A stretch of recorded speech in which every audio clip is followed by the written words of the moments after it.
அல்ஹம்துலில்லாஹி நஹ்மதுஹு வ நஸ்தஈனுஹு வ நஸ்தக்ஃபிருஹு வ நு'மினு பிஹி வ நதவக்கலு அலைஹி வ நஊது பில்லாஹி மின் ஷுரூரி அன்ஃபுஸினா வ மின் ஸய்யிஆத்தி அஅமாலினா மை யஹ்திஹில்லாஹு ஃபலா முضில்ல லஹு வ மை யுضலில்ஹு ஃபலா ஹாதிய லஹு வ நஷ்ஹது அன் லா இலாஹ இல்லல்லாஹு வஹ்தஹு லா ஷரீக லஹு வ நஷ்ஹது அன்ன முஹம்மதன் அப்துஹு வ ரசூலுஹு ஸல்லல்லாஹு அலைஹி வஸல்லம் அம்மா பஅத் فأعوذ بالله من الشيطان الرجيم بسم الله الرحمن الرحيم يا أيها الذين آمنوا لا تأكلوا أموالكم بينكم بالباطل إلا أن تكون تجارة عن تراض منكم ولا تقتلوا أنفسكم إن الله كان بكم رحيما صدق الله العلي العظيم அகில உலகையும் படைத்து பரிபாலித்து ரட்சிக்கும் அல்லாஹுக்கே எல்லா புகழும் உரித்தானது.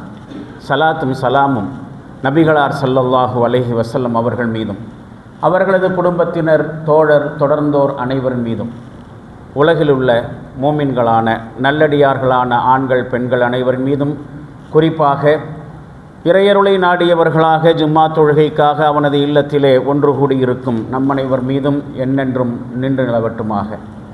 கண்ணியத்திற்கும் மரியாதைக்கும் உரிய பெரியோர்களே, இளைஞர்களே, தாய்மார்களே, சகோதரிகளே, இன்று மே 1ஆம் நாள். ஒவ்வொரு வருடமும் இந்த மே மாதம் முதல் தேதியை சர்வதேச தொழிலாளர் தினமாக அல்லது உழைப்பாளர் தினமாக கடைபிடிக்கப்படுகிறது, கொண்டாடப்படுகிறது. ஆனால் உண்மையிலே இந்த மே 1 என்கிற இந்த நாள் கொண்டாடுவதற்குரிய நாள் அல்ல. அது ஒரு போராட்டத்திற்கான நாள். இதை காலம் நம்மை மறக்கடிக்க செய்யவிட்டது. அது ஒரு வகையான வேதனையும் கூட. அந்த வேதனையையும் அதற்கான இஸ்லாமிய தீர்வுகளையும் இந்த வார ஜும்மா உரையின் வாயிலாக கொஞ்சம் புரிந்து கொள்வதற்கு முயற்சி செய்யலாம். வெளிநாட்டவர்களுக்கு, மேல்நாட்டவர்களுக்கு 18ஆம் நூற்றாண்டினுடைய கடைசியில்தான் இந்த உழைப்பினுடைய மகத்துவம் புரிந்தது. அவர்களுக்கு உழைப்பினுடைய சிறப்பு புரிந்தது என்று சொல்வதை விட உழைப்பதற்கு, வாழ்வதற்கு உழைப்பு கட்டாயம் என்கிற விஷயம் புரிய ஆரம்பித்தது. அதுவரைக்கும் இந்த மேலை தேச நாகரீகம் என்பது உழைப்பு என்பதையே ஒரு சாபமாகத்தான் நினைத்திருந்தது. மேல்நாட்டு நாகரீகத்தை பொறுத்த வரைக்கும் உழைப்பு ஒரு சாபம். உலகம் முழுவதும் முதலாளிகளுடைய வர்க்கம் உழைப்பவர்களுடைய உழைப்பை 20 மணி நேரம் வரைக்கும் உறிஞ்சி கொழுத்து கொண்டிருந்தது. கடைசியிலே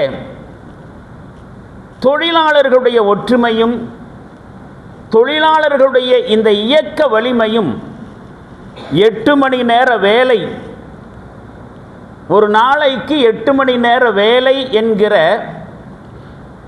அரசாங்கத்தினுடைய அங்கீகாரத்தை வென்றெடுத்தார்கள். அரசாங்கத்தை வலுக்கட்டாயமாக ஒரு நாளைக்கு 8 மணி நேரம்தான் வேலை, அதுதான் மனித உரிமை என்கிற விஷயத்தை அரசாங்கத்தை ஏற்க செய்தார்கள். 1888ஆம் ஆண்டு மே மாதம் 1ஆம் தேதி தொழிலாளர் வர்க்கத்தினுடைய இந்த ஒரு நாளைக்கு 8 மணி நேரம் என்கிற அந்த கனவு இருக்கிறதே, அது நனவானது, நடைமுறைக்கு வந்துச்சு. முதலிலே அமெரிக்காவிற்கும் கனடாவிற்கும் கிடைத்த இந்த அங்கீகாரம் படிப்படியாக உலகத்தினுடைய ஒவ்வொரு நாடும், நாட்டில் இருக்கக்கூடிய தொழிலாளர்களும் உழைப்பாளர்களும் பெறுவதற்கு காரணமாக அமைந்தது. அதற்கு பிறகு 1889 ஒரு வருடத்திற்கு பிறகு பாரிஸ் மாநகரத்திலே 400 சர்வதேச தொழிலாளர் பிரதிநிதிகள் ஒன்று கூடுகிறார்கள். அப்படி அவர்கள் ஒன்று கூடி அந்த கூட்டத்திலே உலக தொழிலாளர்களுடைய பல்வேறு நலத்திட்டங்களுக்காக அவர்கள் ஆலோசனை செய்தார்கள். அவர்களுடைய உரிமைகளுக்கு அடுத்தபடியாக தொழிலாளர் நலன் சார்ந்த பல்வேறு விஷயங்களுக்காக அவர்கள் ஒன்று கூடி பல விஷயங்களை முடிவு செய்தார்கள். அதற்கு பிறகு உழைப்பாளிகள் ஒன்றுபடுவதற்கும் அவர்களுடைய எல்லா வகையான கோரிக்கைகளை வென்றெடுப்பதற்கும் காரணமாக மே மாதம் 1வது தினத்தை உழைப்பாளர் தினமாக உலகம் முழுவதும் கொண்டாடுவது என்று அவர்கள் அறிவித்தார்கள். எப்போ? 1889ஆம் வருடம், 100 வருடங்களுக்கு முன்னாடி, 100 வருடங்களுக்கு மேலாக அந்த நாட்களிலே. சரி, இந்தியாவில் 1948 முதல் ஒரு நாளைக்கு 8 மணி நேரம்தான் வேலை செய்வது என்கிற இந்த விஷயத்தை சட்ட ரீதியாக அறிவித்தார்கள். அதுக்கு முன்னாடி வரைக்கும் தொழிலாளர்களுக்கு, உழைப்பாளர்களுக்கு 8 மணி நேரம் ஒர்க்கு அப்படிங்கிறதெல்லாம் இல்லை. முதலாளிகள் எவ்வளவு நேரம் வேலை செய்ய சொல்கிறாங்களோ அவ்வளவு நேரம். அதுக்கு பிறகு தான் 8 மணி நேரம் என்கிற வேலை. அதற்கு மேல் வேலை செய்வதாக இருந்தால் ஓட்டி, ஓவர் டைம், அதற்கு சிறப்பு ஊதியம் என்கிற அடிப்படையிலே ஒரு சில விஷயங்கள் நடைமுறைக்கு வருகிறது சுதந்திரத்திற்கு பிறகு 1 வருடம் கழித்து. உண்மையில் யோசித்து பாருங்கள், உழைச்சு வாழ்ந்தால் மட்டும்தான் மதிக்கப்படுவார்கள். உழைப்பு என்பது ஒரு மனிதனுடைய லட்சணம் என்பதையெல்லாம் புரிந்து வைத்திருந்த நாடு நம்முடைய நாடு. அந்த உழைப்பின் மீது மிகப்பெரிய அளவுக்கு நம்பிக்கை வைத்திருந்த நம்முடைய நாட்டிலே அதுவரைக்கும் இந்த மே மாதம் 1ஆம் தேதி உழைப்பாளர் தினமாக கொண்டாடப்படலை. ஏன்? உழைப்பினுடைய மகத்துவத்தை அதுவரைக்கும் இந்தியர்கள் புரிந்து வச்சுக்கலையா? தத்துவார்த்த ரீதியிலே, கொள்கை அளவிலே உழைப்பினுடைய மகத்துவத்தை இந்தியர்கள் புரிந்து வைத்திருந்தாலும் நடைமுறையில் அது இல்லாமல் இருந்துச்சு. உழைப்புக்கோ, உழைக்கக்கூடியவர்களுக்கோ, தொழிலுக்கோ, தொழிலாளர்களுக்கோ உரிய மதிப்பு அளிக்கப்படவில்லை. அது இங்கு இருக்கக்கூடிய உயர் சாதி அழுத்தத்தின் காரணமாக மதிக்கப்படாமலேயே இருந்துச்சு. எந்த அளவுக்கு என்று சொன்னால், உழைப்பினுடைய மதிப்பை புரிய வைக்க முடியாத அளவுக்கு இந்தியர்களுக்கு அதனுடைய பெருமை தெரியாமலேயே இருக்கிற அளவுக்கு சாதிய அழுத்தம் இருந்துச்சு. இந்தியாவினுடைய பெரும்பான்மை மதம் என்று கருதப்படக்கூடிய மதம், அப்படி சொல்வதை விட அந்த பெரும்பான்மையிலே இருக்கக்கூடிய சிறுபான்மையினர், இந்துத்துவம் உழைப்பை கேவலப்படுத்தி கொண்டிருந்தது. உலகத்தில் எந்த தொழிலை செய்யக்கூடிய தொழிலாளர்களையும் மே தினம் என்பது ஒன்று சேர வேண்டும் என்று அழைப்பு கொடுக்கிறது. ஆனால் இந்த உயர் சாதி இந்து பிரிவு இருக்கிறதே, அது உழைப்பாளர்களை அல்லது மனிதர்களை 4 பிரிவுகளாக பிரித்தது. அந்த 4 பிரிவின் அடிப்படையில் அவர்களுக்கான தொழில்களையும் நிர்ணயம் செஞ்சிச்சு. இவர்கள் இந்த தொழிலைத்தான் செய்ய வேண்டும், இது அவர்களுடைய பிறப்பு விதி. அந்த அடிப்படையில் மனிதர்களுடைய மலத்தை அள்ளக்கூடிய, மனிதர்களுடைய கழிவுகளை மனித கரங்களாலேயே அள்ளக்கூடிய அடிமை முறை அமலுக்கு வந்துச்சு. இந்த கீழ் சாதிக்காரர்கள் மலம் அள்ளுவதுதான் அவர்களுடைய பிறப்பு தொழில் என்று சொன்னார்கள். அப்போ தொழிலை செய்து உழைத்து உண்பது, அது எந்த தொழிலாக இருந்தாலும் பெருமைதான் அப்படிங்கிற நிலைமை இந்தியர்களாகிய நம்மிடத்தில் ஒரு காலத்தில் இருக்கலை. இன்றைக்கும் அந்த நிலைமை நாட்டினுடைய பல மாநிலங்களிலே இருந்து கொண்டு இருக்கிறது.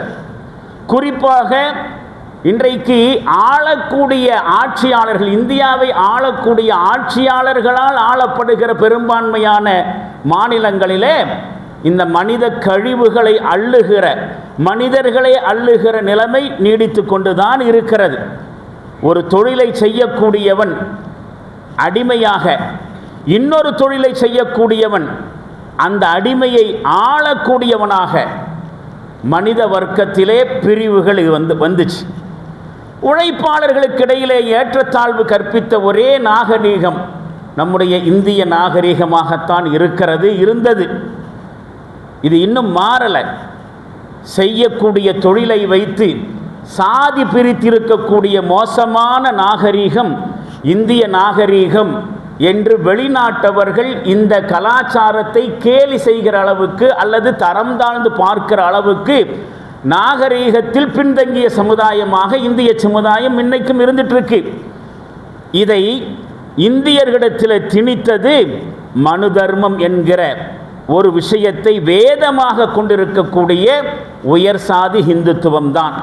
இப்போ இந்திய சமுதாயம் பாருங்க, ஆயுத பூசையை கொண்டாடி ஆயுதங்களை பூசிப்பார்கள். ஆயுதங்களுக்கு தெய்வீக அம்சம் கொடுத்து அதற்கு பூஜை புனஸ்காரம் செய்வார்கள். ஆனால் தொழிலாளர்களை தொழிலாளர்களாக அல்ல, மனிதர்களாகவே மதிக்க மாட்டார்கள். எவ்வளவு பெரிய முரண்பாடு பாருங்க. உபகரணங்கள், ஸ்பேனர்கள், டூல்ஸுகளுக்கு பூஜை, ஆனால் அந்த டூல்ஸுகளை கையாளக்கூடியவனுக்கு உரிய மதிப்பு இல்லை. அப்போ மனித கழிவுகளை கையால் அள்ளக்கூடிய வேலையை அடிமைத்தனத்தினுடைய உச்சகட்டம் என்று ஐக்கிய நாடுகள் சபை அறிவிச்சிருக்கிறது. ஐக்கிய நாடுகள் சபை அறிவிச்சதுனால ஒன்றும் ஆக போறதில்லை. சரியாக சொன்னால் ஐக்கிய நாடுகள் சபை என்பது ஒரு கையால் ஆகாத சபை. 1950 வாக்கில் துவங்கப்பட்டது தான் ஐக்கிய நாடுகள் சபை, ஐநா சபைன்னு சொல்லக்கூடியது. உலகத்தில் இருக்கக்கூடிய மனித உரிமை மீறல்களை தடுப்பதற்காக வேண்டியே துவக்கப்பட்டுச்சு.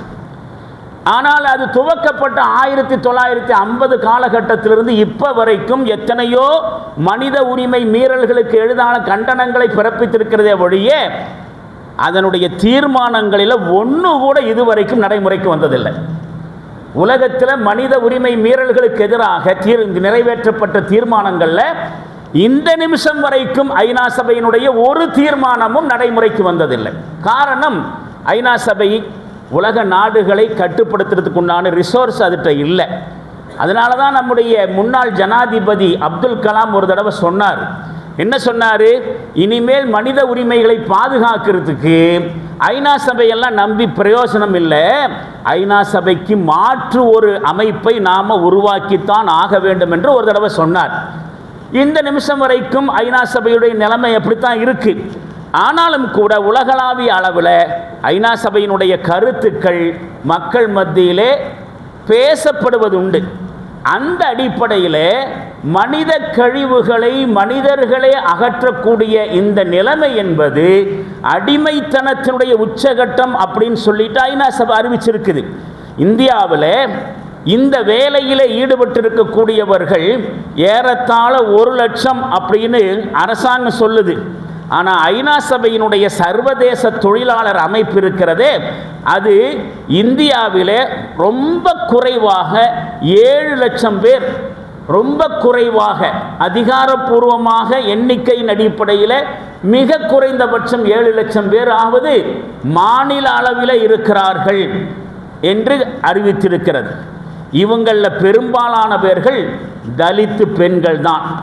சுகாதார பணிகள் மாதிரி சேவை பணிகளிலே தாழ்த்தப்பட்ட மக்கள் தான் அதிகமாக ஈடுபடுத்தப்பட்டிருக்கிறார்கள்.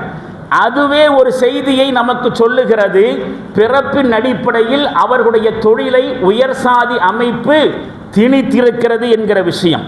இப்போ ஒரு ஆள் செய்யக்கூடிய தொழில் ரீதியாக அவன் செய்யக்கூடிய அந்த தொழிலையும் அவனையும் அவனுடைய குடும்பத்தையும், ஏன் அவனுடைய வம்சத்தையே கூட தரம் தாழ்த்துகிற கேவலமான பழக்கம் எப்பொழுது இந்த சமுதாயத்தை விட்டு போகிறதோ அன்றைக்குத்தான் உழைப்பாளர்களுக்கு ஒரு நாளை அறிவித்து அதை பெருநாளாக கொண்டாட முடியும். அதற்காக வேண்டி விழா எடுக்க முடியும். அந்த நாளை அறிவித்து அதை ஒரு சிறப்பு நாளாக கொண்டாடுவதற்குரிய தகுதியும் அரசாங்கத்திற்கோ இந்தியர்களுக்கோ வர முடியும். அது செய்யாமல் வெறுமனே மே தினத்திற்கு அரசியல் தலைவர்கள் வாழ்த்து சொல்லி அறிக்கை விடுறது, மேதின கொண்டாட்டங்கள் எல்லாவற்றையும் பாருங்கள் அப்படின்னு சொல்லக்கூடிய டிவியில் நடிகர் நடிகைகள் பார்க்கிறதெல்லாம் வெறும் வெட்கக்கேடான விஷயங்கள் தான். உழைக்கும் மக்களுடைய வலியை கொஞ்சம் கூட புரிந்து கொள்வதற்கும் அவங்களுடைய வழிகளை போக்குவதற்கும் வக்கு வகையில்லாத இந்த நடிகர் நடிகைகளுக்கு இந்த மே தினம், உழைப்பாளர் தினம், தொழிலாளர் தினம் என்று வாழ்த்து சொல்றதுக்கு என்ன தகுதி இருக்கிறது? இன்றைக்கு நடிகர்களுக்கு பின்னால் அலைகிற கூட்டமாக மாறி போய்விட்ட பிறகு இதையெல்லாம் யோசிக்கிறதுக்கு இந்தியர்களுக்கோ தமிழர்களுக்கோ சக்தியும் இல்லை, நேரமும் இல்லை. ஒரு வகையில் இந்த சினிமா நடிகர்களும் கூட உழைக்கும் மக்களையும் தாண்டி எல்லோரையும் சுரண்டி கொழுக்கக்கூடிய முதலாளி வர்க்கத்தை சேர்ந்தவங்க தான். ஒரு படத்தில் கதாநாயகியோடு கட்டி புரள்றதுக்கு நடிகர்கள் வாங்கக்கூடிய சம்பளம் 100 கோடிக்கும் மேலே, அப்படித்தான் சொல்லப்படுகிறது. 100 கோடி, 200 கோடி, 300 கோடி என்று சம்பளம் வாங்குறான் நடிக்கிறதுக்கு. இந்த கோடிக்கணக்கான ரூபாய்களை உழைப்பாளர்களுடைய வியர்வையிலிருந்து தானே அவன் சம்பாதிக்கிறான். அதே நேரத்தில் ஒரு நாளைக்கு 500 ரூபாய் சம்பளம் வாங்கக்கூடிய ஒரு தொழிலாளி, ஒரு சாதாரண உழைப்பாளி, இவங்க சம்பாதிக்கக்கூடிய வருமானத்தை ஈட்டுவதற்கு 770 வருடம் சம்பாதிக்கணும், உழைக்கணும்.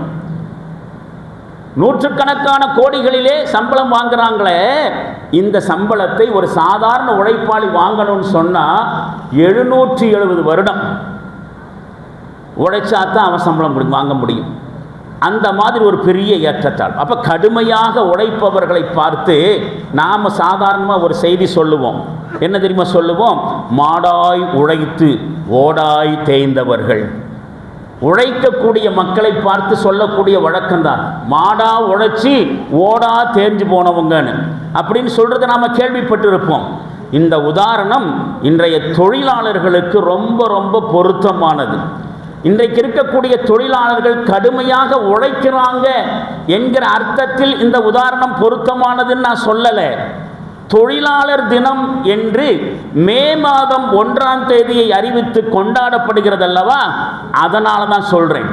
வருஷம் முழுவதும் மாடுகளை வதைத்து வேலை வாங்கிவிட்டு மாட்டு பொங்கல் என்று ஒரு நாளை கொண்டாடுவது மாதிரி தான் இன்னைக்கு இருக்கக்கூடிய தொழிலாளர் தின கொண்டாட்டங்களும். மாட்டு பொங்கல் அன்னைக்கு என்ன பண்ணுவாங்க?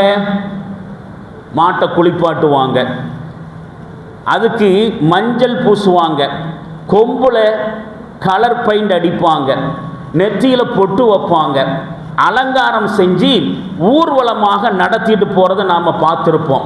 அப்படி ஊர்வலமாக மாடுகள் அலங்காரம் செய்து நடத்தப்படுகிற பொழுது அதை நினைச்சு மாடுகள் சந்தோஷப்படுவதற்கும் இன்னைக்கு இருக்கக்கூடிய தொழிலாளர் தின சந்தோஷங்களுக்கும் வித்தியாசம் இல்லை. வருடம் முழுவதும் மாடுகள் வதைக்கப்பட்டு ஒரே ஒரு நாள் மட்டும் அலங்காரம் செய்யப்படுவது மாதிரி தான் தொழிலாளர்களுடைய எந்த பிரச்சனைகளை தீர்ப்பதற்கும் எந்த விதமான ஆக்கப்பூர்வமான திட்டங்களோ வழிமுறைகளோ கையாளாமல், வருடம் முழுவதும் அவர்களுடைய உரிமைகளை பற்றி பேசாமல், அதை பற்றி கவலைப்படாமல் வருஷத்துக்கு ஒரு நாள் மே தினம், உழைப்பாளர் தினம் என்று கொண்டாடுவது மாட்டு பொங்கல் கொண்டாடுற மாதிரி தான். அந்த அடிப்படையில் தான் மாடாய் உழைத்து ஓடாய் தேய்ந்தவர்கள் என்கிற உதாரணம் இன்றைய தொழிலாளர்களுக்கு பொருந்தும் சொல்கிறேன். உழைப்பினுடைய முக்கியத்துவத்தை பற்றியோ, உழைப்பாளர்களுடைய முக்கியத்துவம் என்ன என்கிறதை பற்றியோ, அவங்களுடைய உரிமைகள் கடமைகள் என்னென்ன என்பதை பற்றியோ உழைப்பாளர்களுக்கும் தெரியாது, அவருடைய உழைப்பை பெறக்கூடிய முதலாளிமார்களுக்கும் தெரியாது. ஆனால் வருஷத்துக்கு ஒரு முறை மே தினத்தை தொழிலாளர் தினமாக கொண்டாடப்படுவதும் அந்த ஒரு நாள் சந்தோஷத்தோடு திருப்திப்பட்டுக் கொள்வதும் தொடர்ந்து நடந்துக்கிட்டு தான் இருக்கிறது. இது மாற்றப்பட வேண்டும். என்றைக்கு இது மாற்றப்படுகிறதோ அன்றைக்கு தான் மே தினம் என்பது தொழிலாளர் தினமாக கடைபிடிக்கப்படுவதிலே ஒரு அர்த்தம் இருக்க முடியும். தொழிலாளர்களுடைய பிரச்சனைகளை தீர்ப்பதற்கு எத்தனை யூனியன்கள் இருக்கின்றன. தொழிலாளர்கள் வஞ்சிக்கப்படுவதை தடுப்பதற்கு எத்தனை சட்டங்கள் இருக்கின்றன. குழந்தை தொழிலாளர் முறையை ஒழிப்பதற்காக வேண்டி எவ்வளவு அமைப்புகள் இருக்கிறார்கள். பெண் தொழிலாளர் பிரச்சனைகளை தீர்ப்பதற்கு எத்தனை வழிமுறைகள் இதுவரைக்கும் பேசப்பட்டு இருக்கிறது. மாநில வாரியாக எத்தனை தொழிலாளர் நல வாரியங்கள் இருக்கின்றன. இவைகள் எல்லாம் இருந்தும் கூட முழுசாக தொழிலாளர்களுடைய பிரச்சனைகள் தீர்க்கப்பட்டுருச்சான்னு கேட்டால் இல்லை என்பது தான் நம்முடைய பதில். இப்போ உலகத்திலேயே சீனாவுக்கு அடுத்தபடியாக அதிகமான தொழிலாளர்கள் இருக்கக்கூடிய நாடு நம்முடைய இந்தியா தான். நம்முடைய இந்தியாவிலே ஏறத்தாழ 56 கோடி தொழிலாளர்கள் இருக்கிறார்கள். 56 கோடி தொழிலாளர்கள் இருக்கிறார்கள். இது ஒவ்வொரு வருஷமும் 50 லட்சம் அதிகமாயிட்டு இருக்குதுன்னு ஒரு புள்ளி விவரம் சொல்லுது. வருஷா வருஷம் 50 லட்சம் தொழிலாளர்கள் அதிகமாகி கொண்டிருக்கிறார்கள். இதெல்லாம் நம்முடைய புள்ளி விவரம். இப்போ இந்தியாவில் 1,70,00,000 பேர் அரசு ஊழியர்கள், அவங்களையும் சேர்த்து சுமார் 2,70,00,000 பேர் தான் ஒழுங்கமைக்கப்பட்ட அமைப்பு சார்ந்த தொழில்களிலே இருக்கிறார்கள். அவங்க தான் ஒரு நாளைக்கு 8 மணி நேரம் வேலை என்கிற மாதிரியான சலுகைகளை அல்லது உரிமைகளை அனுபவித்துக் கொண்டிருக்கிறார்கள். அதிகாரப்பூர்வமாக தொழிலாளர் அமைப்புகளிலே இருக்கக்கூடிய அல்லது அரசு ஊழியர்களாக இருக்கக்கூடியவர்கள் தான் இந்த 8 மணி நேரம் வேலை என்கிற மாதிரியான உரிமைகளை முழுமையாக பயன்படுத்துகிறார்கள், பயனடைகிறார்கள். அதில் அவங்கள தவிர இந்த 55 கோடி தொழிலாளர்களுக்கு ஒரு நாளைக்கு 8 மணி நேரம் வேலை என்பதெல்லாம் வெறும் கனவாகத்தான் இருந்து கொண்டிருக்கிறது. வேலையில் பாதுகாப்பு எதுவுமே இல்லாத ஒப்பந்த தொழிலாளர்கள் மட்டும் 3,60,00,000 பேர் இருக்கிறாங்க.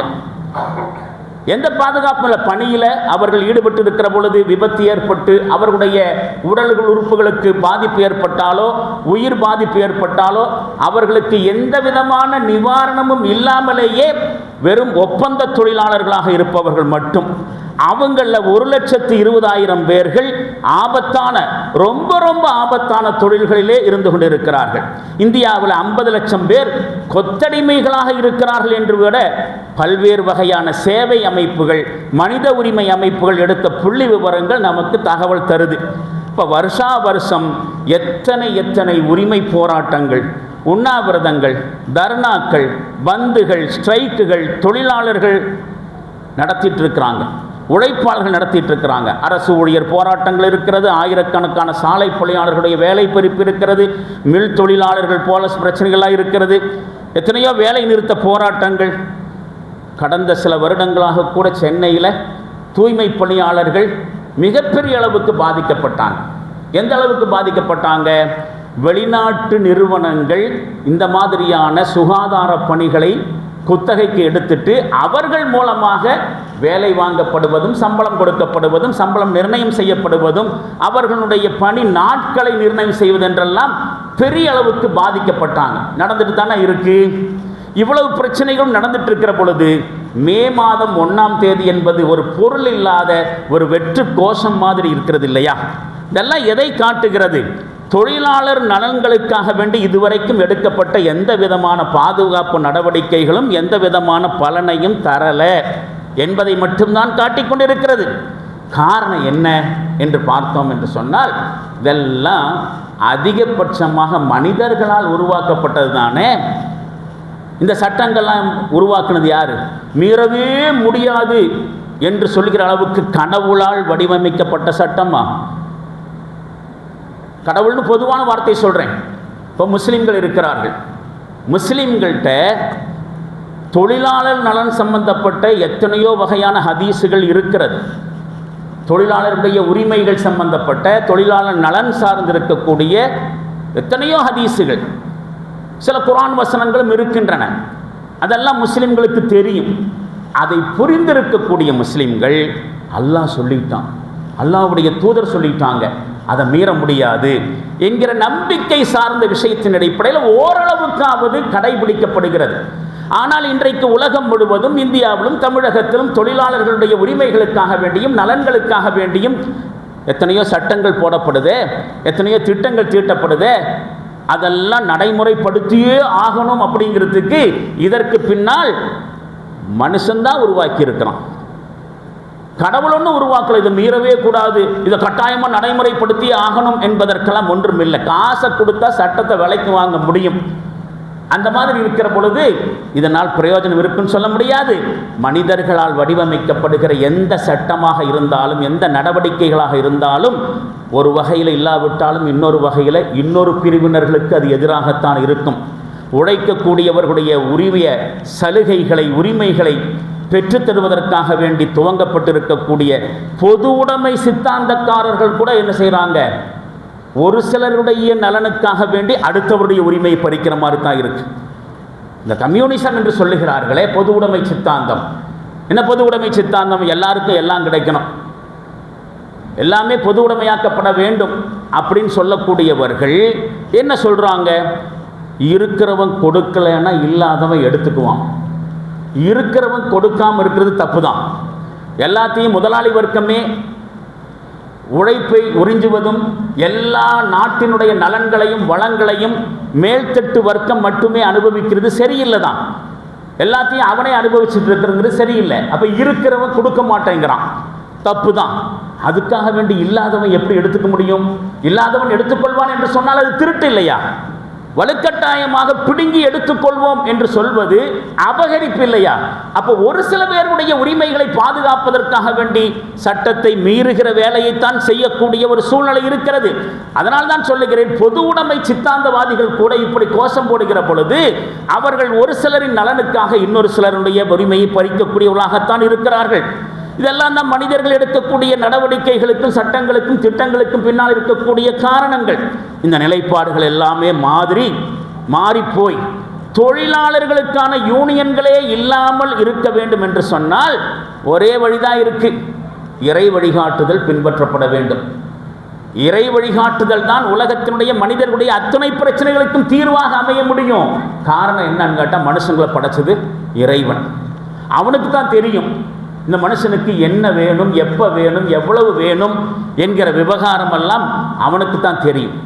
அதனால தான் இறை வழிகாட்டுதல் தேவை என்று இஸ்லாம் மாதிரியான கடவுள் நம்பிக்கை சார்ந்த மதங்கள் இதை எடுத்து சொல்லுகின்றன. இஸ்லாம் இன்னும் வலியுறுத்தி சொல்லுகிறது, சில பல விஷயங்களில் நீங்கள் என்ன செய்யலாம், உங்கள் அறிவை கொண்டு உங்களுடைய நலனுக்காக வேண்டி சில பல திட்டங்களை தீட்டிக்கொள்ள முடியும்.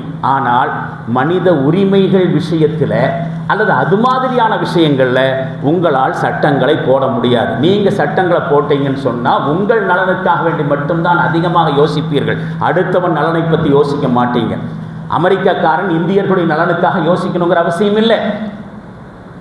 ஒரு நாட்டினுடைய நலனுக்காக வேண்டி இன்னொரு நாட்டுக்காரன் யோசிக்கணுங்கிற அவசியம் இல்லை. ஆனால் இறைவன் மனிதர்களை படைத்தவன். அவன் இந்தியனாக இருந்தாலும் சரி, அமெரிக்கனாக இருந்தாலும் சரி, உலகத்தினுடைய எந்த பகுதியில் இருந்தவனாக இருந்தாலும் சரி, அவனுடைய உரிமைகள் பாதுகாக்கப்பட வேண்டும் என்று சொன்னால் இறை சட்டங்களை தான் பின்பற்றப்பட வேண்டும். இறை சட்டங்கள் தான் நிறைவான சட்டங்கள். அந்த சட்டங்களை பின்பற்றுவதற்கு அது முஸ்லிம்களால் நடைமுறைப்படுத்தப்பட்டு எடுத்துக்காட்டப்பட வேண்டும். எப்படி தெரியும் முஸ்லிம் அல்லாதவர்களுக்கு? எப்படி தெரியும்? தொழிலாளர் நலன் சார்ந்து இருக்கக்கூடிய சட்டத்திட்டங்கள் இஸ்லாத்திலே இப்படி இருக்கிறது, அதனை முஸ்லிம்கள் நடைமுறைப்படுத்தி கொண்டிருக்கிறார்கள், அதனால் தொழிலாளர்கள் நலனாக இருக்கிறார்கள் என்கிற விஷயம் எடுத்துக்காட்டப்பட வேண்டுமே. முஸ்லிம்களால் அது எடுத்துக்காட்டப்படுவதில்லை. எந்த விஷயங்களும் இரண்டாம் பட்சமாக கருதப்படுவது போல தொழிலாளர் நலன் சார்ந்திருக்கக்கூடிய பல்வேறு விஷயங்களும் கூட இங்கே நடைமுறைப்படுத்தப்படுவதில்லை என்பது நாம் யோசித்து பார்க்க வேண்டிய விஷயம். அது வரைக்கும் இந்த அவலம் தொடரத்தான் செய்யும். இஸ்லாமிய வழிகாட்டுதல்கள் பின்பற்றப்பட்டால் தொழிலாளர் தினம் என்ற ஒரு நாள் சந்தோஷம் அல்ல, வருடம் முழுவதும் தொழிலாளர்களுடைய வாழ்க்கையில் வசந்தம் தான். இல்லை என்று சொன்னால் மே தினம், உழைப்பவர் சீதனம் என்று கோஷம் போட்டுக்கிட்டு போயிட்டே இருப்போம், காரியம் ஒன்றும் நடக்காது. அப்போ இஸ்லாம் சொல்லக்கூடிய தொழிலாளர் உரிமைகள் உலகமயமாக்கப்பட்டால் பிரச்சனைகள் அனைத்தும் முடிவுக்கு வரும். யார் செய்வா இதை? முஸ்லிம்கள் தான் செய்ய வேண்டும். நாம் தான் நடைமுறைப்படுத்தி காட்ட வேண்டி இருக்கிறது. முதலாவதாக உழைப்பினுடைய முக்கியத்துவம் உணர்த்தப்பட வேண்டும். உழைப்பு மதிக்கப்படணும். நபிகளார் ஸல்லல்லாஹு அலைஹி வஸல்லம் அவர்கள் எந்த அளவுக்கு உழைப்புக்கு முக்கியத்துவம் கொடுத்தார்கள். இன்னைக்கெல்லாம் உழைப்பினுடைய முக்கியத்துவத்தை பற்றி ஆளாளுக்கு பெரிய பெரிய தத்துவம் மாதிரியும் மிகப்பெரிய மனிதாபிமான உணர்வின் அடிப்படையில் பேசுகிறதாகலாம் சொல்லுவாங்க. நபி ஸல்லல்லாஹு அலைஹி வஸல்லம் அவர்கள் சின்ன சின்ன விஷயங்களின் மூலமாக இந்த உழைப்பவருடைய முக்கியத்துவத்தை, உழைப்பினுடைய முக்கியத்துவத்தை, உழைப்பாளருடைய முக்கியத்துவத்தை எப்படியெல்லாம் உலக மக்களுக்கு எடுத்து சொல்லியிருக்கிறார்கள். ஒரு தோழருடைய கைகளை பற்றி கொண்டு நபிகளார் ஸல்லல்லாஹு அலைஹி வஸல்லம் அவர்கள் முத்தமிட்டார்கள். பொதுவாக இந்த மாதிரி ஆன்மீக நிலையில் உயர்ந்த இடத்தில் இருக்கக்கூடியவர்களை மனிதர்கள் தான் கரம் பிடித்து முத்தமிடுவார்கள். இன்றைக்கி இருக்கக்கூடிய சாமியார்கள் எல்லாம் பார்க்குறோம். முஸ்லீம் சாமியார்களை சேர்த்து தான் சொல்கிறேன். சாமியார்கள் என்கிற வார்த்தையை நான் பயன்படுத்துவதற்காக என் மீது கோபித்துக் கொள்ளக்கூடாது. முஸ்லீம் அல்லாதவர்களுடைய ஆன்மீக தலைவர்களை சாமியார்கள் என்று சொல்வார்கள். அவர்களுடைய பக்தர்கள், அவர்களுடைய தொண்டரடி பொடிகள் அந்த சாமியார்கள் ஆன்மீகவாதிகளுடைய கரம் பிடித்து அவருடைய கையில் முத்தமிடுவார்கள். அதே மாதிரி முஸ்லிம்களுடைய ஆன்மீக தலைவர்களையும் பின்பற்றக்கூடியவர்கள், அவர்கள் மீது அபிமானம் வைத்திருக்கக்கூடியவர்கள் கரம் பற்றி முத்தமிடுவார்கள். நபிகளார் ஸல்லல்லாஹு அலைஹி வஸல்லம் அவருடைய கையை பிடித்து முத்தமிட்டதாக எந்த வரலாறும் நாம் பார்க்க முடியல. ஆனால் நபி ஸல்லல்லாஹு அலைஹி வஸல்லம் அவர்கள் ஒரு தோழருடைய கையை பிடித்து முத்தமிடுவதை பார்த்த பொழுது, அல்லாஹ்வுடைய தூதர் அவர்களே, நீங்கள் என்ன அவருடைய கையை முத்தமிடுகிறீர்கள் என்று கேட்கப்பட்ட பொழுது நபி ஸல்லல்லாஹு அலைஹி வஸல்லம் அவர்கள் சொன்ன பதில் என்ன தெரியுமா? அவருடைய 2 கைகளும் உழைத்து காய்பேறி இருந்தது. அவருக்கும் அவருடைய உழைப்புக்கும் உரிய மதிப்பை வழங்குவதற்காக வேண்டி அவருடைய கரம் பற்றி முத்தினேன் என்று நபிகளார் ஸல்லல்லாஹு அலைஹி வஸல்லம் சொன்னார்கள். ஒரு சாதாரண மனிதனுடைய, ஒரு உழைப்பானுடைய கையை ஆன்மீகத்தின் உச்சநிலை இருக்கக்கூடிய, சமுதாய தலைவராக இருக்கக்கூடிய, ஆட்சியாளராக இருக்கக்கூடிய நபி ஸல்லல்லாஹு அலைஹி வஸல்லம் அவர்கள் முத்தமிடுகிறார் என்று சொன்னால் உழைப்பினுடைய முக்கியம் யோசிச்சு பார்க்கணும். இந்த ஒரு ஹதீஸ் போதும் முஸ்லிம்களுக்கு பாடமாக இருக்கு. நாம தான் எத்தனையோ பேர்கள்ட்ட வேலை வாங்குகிறோம். நமக்கு கீழே எத்தனையோ பேர்கள் வேலை செய்கிறாங்க. நாம் கம்பெனிகள் நடத்துகிற பொழுதோ அல்லது வீட்டு வேலைக்காக வேண்டி தற்காலிகமான தொழிலாளர்களை பணியில் அமர்த்துகிற பொழுதோ இந்த மாதிரிலாம் யோசிச்சிருப்போம். அதான் காசு வாங்கிட்டு போகிறான்ல, அவன் கையை நான் பிடிச்சி முத்தமிடுறதா, இப்படித்தான் யோசிப்போம். யோசனை செய்து பாருங்கள்.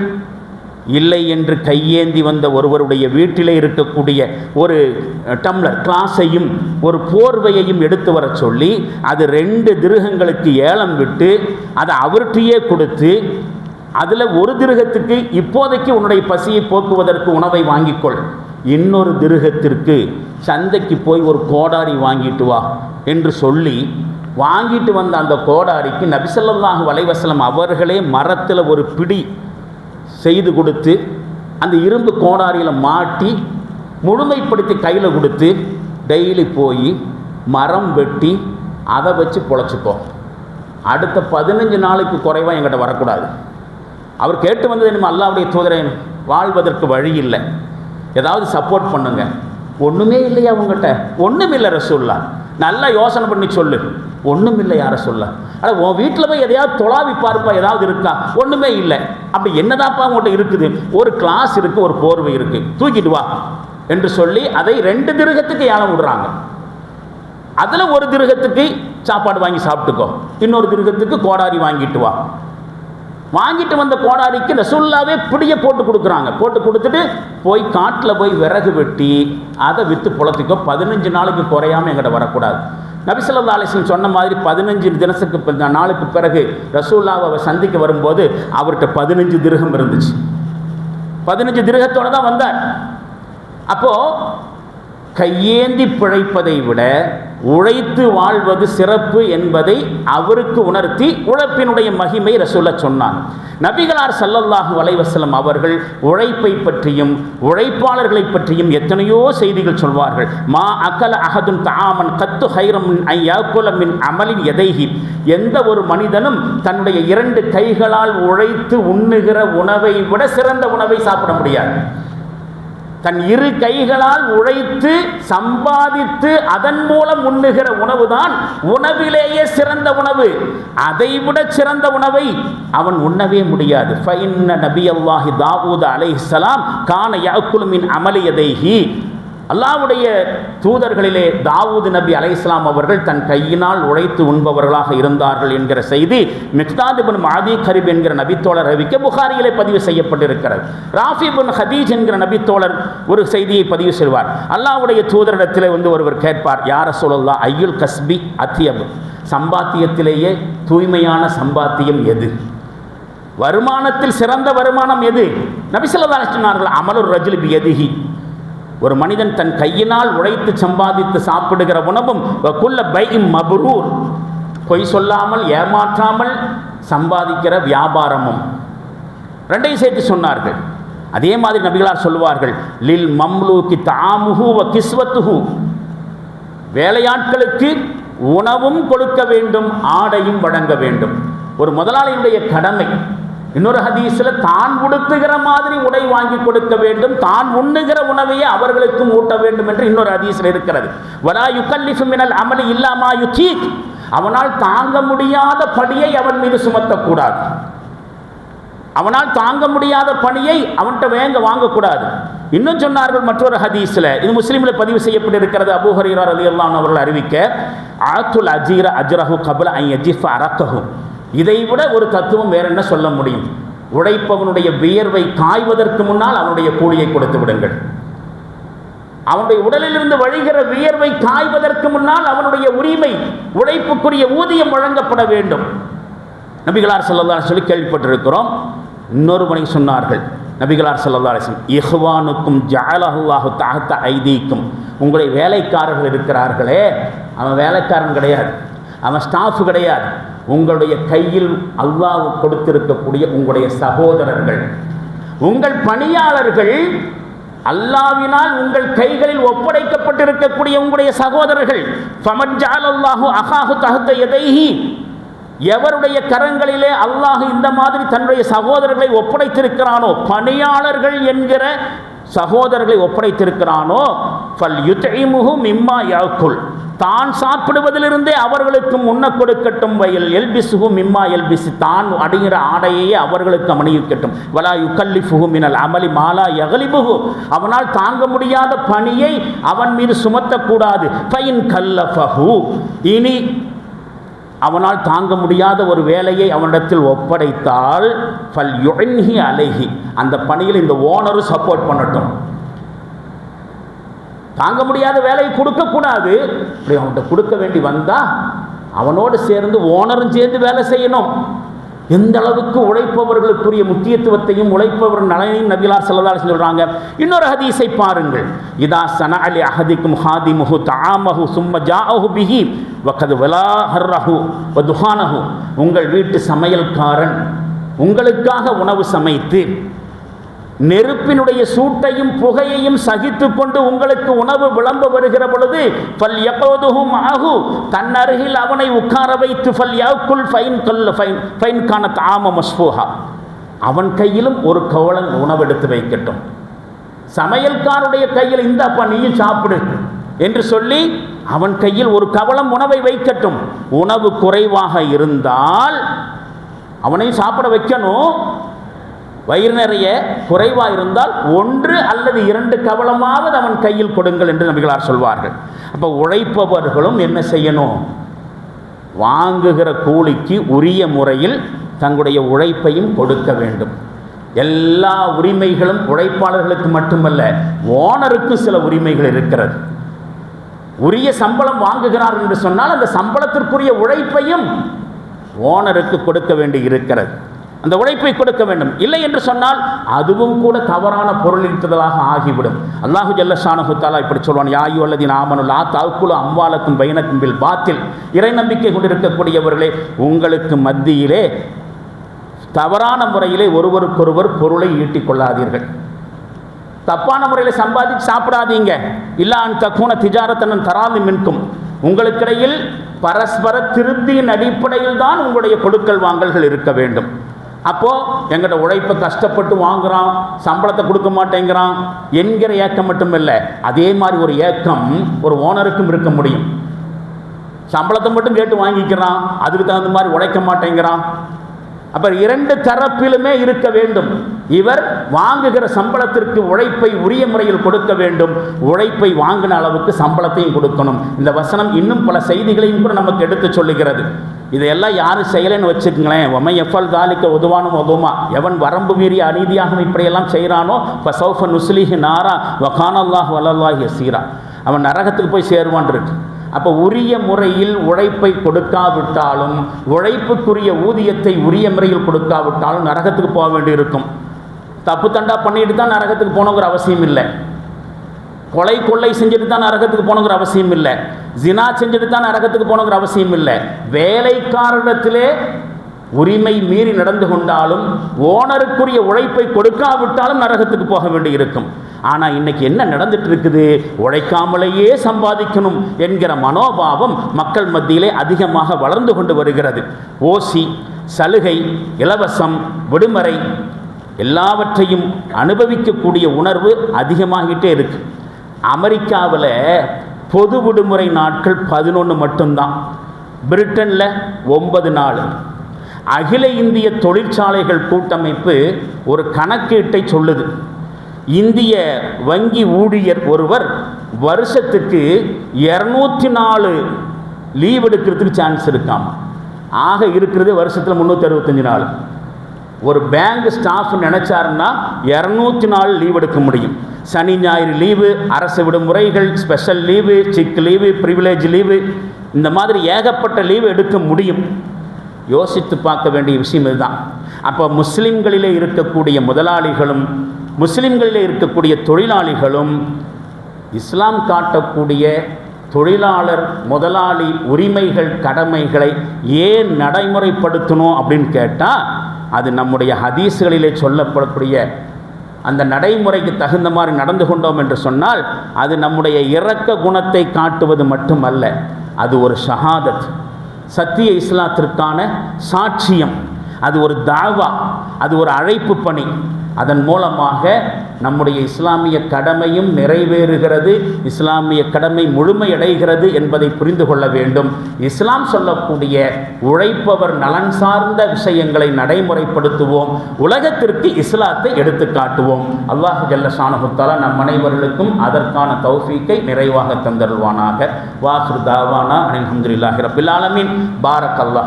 பாரக்கல்லாஹு லனா வ லக்கும் ஃபில் குர்ஆனில் அதீம் வ நஃபஅனா வ இய்யாக்கும் பில் ஆயாத்தி வ ذிக்ரில் ஹக்கீம். இன்னஹு தஆலா ஜவாதுன் கரீமும் மலிக்கும் பர்ரு ரഊஃபுர் ரஹீமுன் வ ரப்புன் ஹலீம்.